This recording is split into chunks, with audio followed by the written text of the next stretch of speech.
Well, hello, and welcome to the last episode of my over the board tournament reviewing the games. And today we'll have the last final rounds 5 and 6.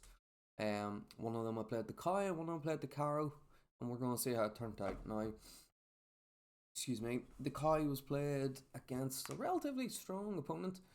He knew I was going to play this opening. He didn't have time to really go and prep against it and stuff. But we'll just dive straight into it. He was a very strong opponent. So we played the Kai, and he played this move c5, which kind of threw me off. I wasn't 100% sure what to do. So kind of continued development to get myself castled, and then we'll start attacking on this side. Was the idea. So he brought his knights out, played this move b3 because I was afraid of him attacking here or in the center. So it allowed us to push this move for c4. And we didn't go for the traditional cow and putting the knight here and then out. Instead, we said, okay, well, c3 will be good, protected behind the pawns. Was a mistake. Computer says here, play h3, stop any major attack happening. But I wasn't really overly worried about this. He did spend a bit of time on this move. With the format being 75 plus 15, he had plenty of time regardless. Now, I always say the cow prefers a locked position, so I would have preferred him to push and lock down the position. But he didn't, he takes, so we take back with a knight that's out on the side of the board. This connects our knights together and still opens up the possibility of creating an outpost in the centre. He takes with a knight, so we take with a pawn. They're furthermore protecting this outpost. He decides to trade queens, that's fine. Now keep your eye on this light square bishop because, oh my god, I don't know what I was doing with it. So we pop the knight into the centre. Now it's nice and controlled. There need to be a heavy trade-off. If so, we get a lovely light squared pawn chain here on his king side. He tries to counteract us by attacking the pawn. We play this excellent bishop move by attacking the rook in the corner. So we're forcing him to move the rook, and he can't just get greedy and capture the pawn. So he does. Now at this time I spent some time calculating. I'm trying to think of something like, you know, if I can get my knight here, it's going to be a check and a fork attacking this pawn as well. I didn't really know. I probably should have castled. I probably should have brought the other rook, get the bishop out a wee bit more, maybe this way. But no, I pushed the pawn. It was a mistake. Castling would have been best. And to be fair, I end up regretting it. Now he's obviously put his bishop here to look for this discovered attack on the rook. If we take and he takes, it's, you know, he just ends up with his bishop there, and it's not ideal, but it happens. So I decided, alright, we're going to release the tension. Obviously it was a bad idea, as you've seen the elo drop there. The computer gives bishop f3, attacking this pawn. Again, if he takes, I don't think it's a big deal, because if he takes, we've just got long castles apparently, and we're perfectly fine. Out of the way of the bishop.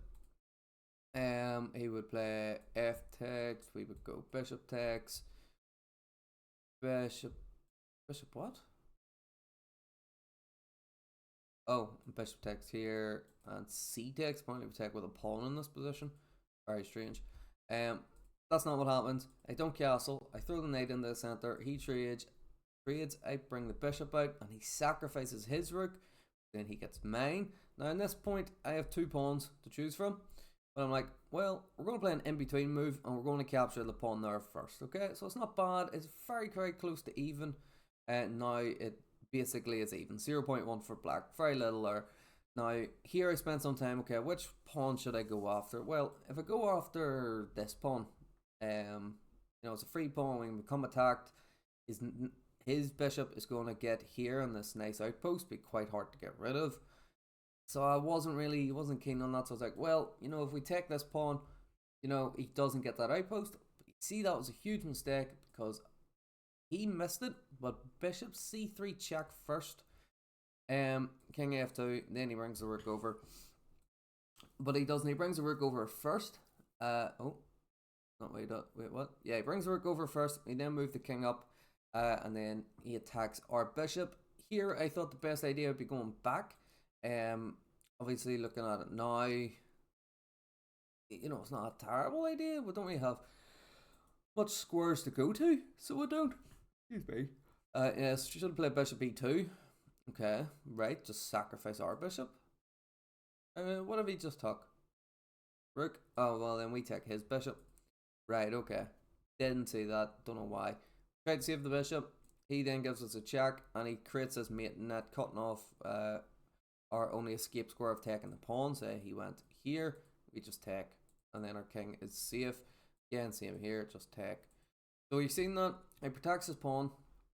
After he protects his pawn, I try to create an escape. G3 is best. He did think I was going to play G4, so he did. He said that after the game.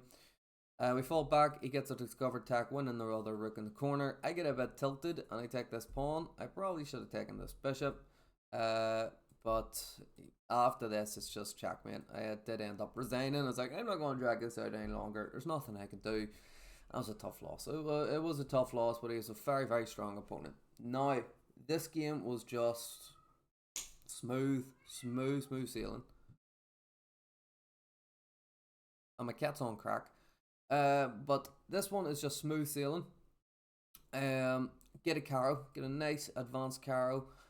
We know this position very, very well. So bring a light square bishop out, attack the knight, replace your pawns on light squares. Bring the knight out for a wee bit of development. I did take here because I seen, okay, what was this move? What was he doing? I was like, well, I'm going to take, put his bishop here, and then really, really go after this pawn. And that's what I done. So we took the pawn. We then bring a knight out. Now I have two attackers. This was his idea, to bring back the knight and add another defender. So we bring another attacker. He was kind of surprised about that. So now he can't move his bishop out because we take the pawn.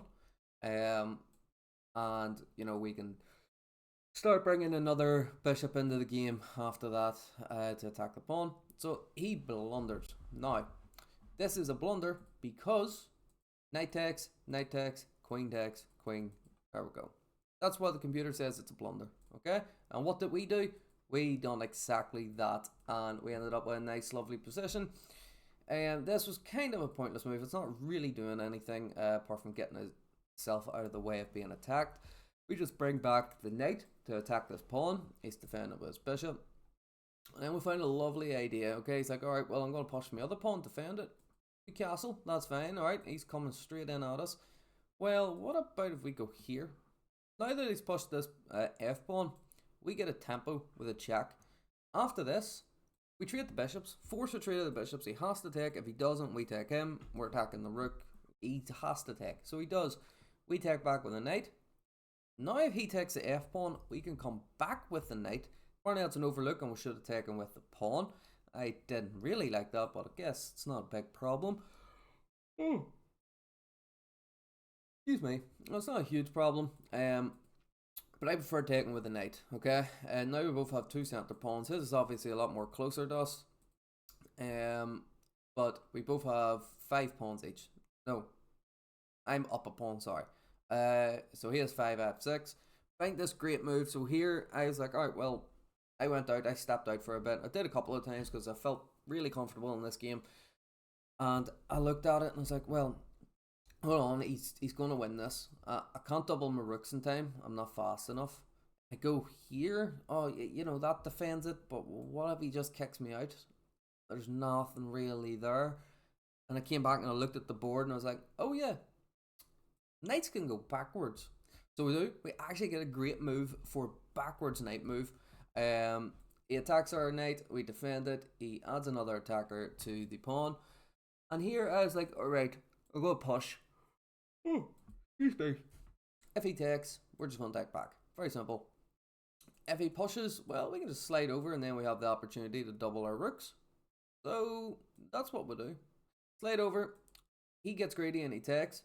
We take back, trade down, and here calculate a wee bit. Right, hold on. Am I getting back rank mated? He getting back rank mated? Well, he's obviously at a bigger threat. Okay, so the only thing stopping him is this rook covering the back rank. I have the rook, and I do have a wee bit of a gap here as well to kind of escape. So he brings his rook in. I'm like, okay, well, I'm going to bring my rook across and double them up. So now if, say, for example, he goes here. No, say he doesn't. Say he gets greedy and he takes. This is just checkmate. Okay, very simple checkmate. So he needs to do something against it, and he creates a wee loft for his king.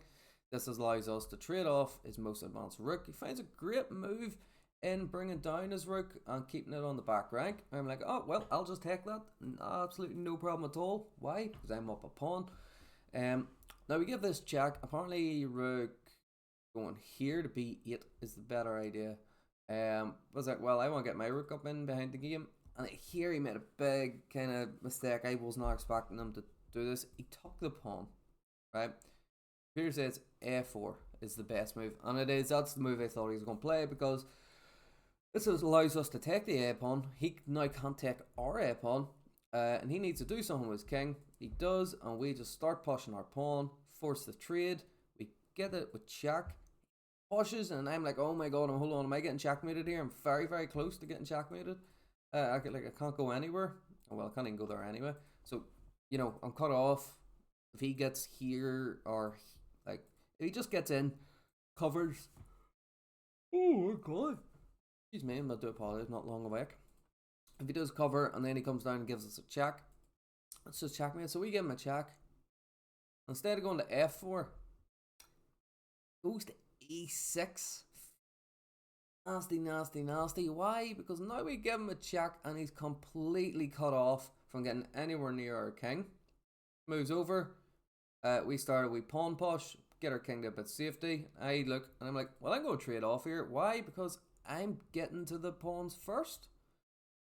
So he comes back and he's like, alright, well, I'm going to take your g pawn. I'm like, okay, you do that, because I'm going to walk my f pawn. Instead of chasing it, because he wouldn't have made it. Yeah, we end up getting a promotion, and he resigns in this position. It was very, very nice. I'm not complaining at all. So we ended up 2.5 out of 6 across the whole competition. It was a tough game, or like couple of games, so it was.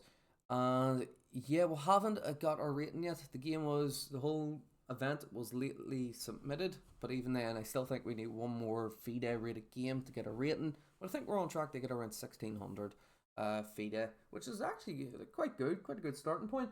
And then we'll have 2 other events in August happening. So we'll do 2 other tournaments in August that we're going to. Irish Championship and then the Ulster Championship. So that'll be fun.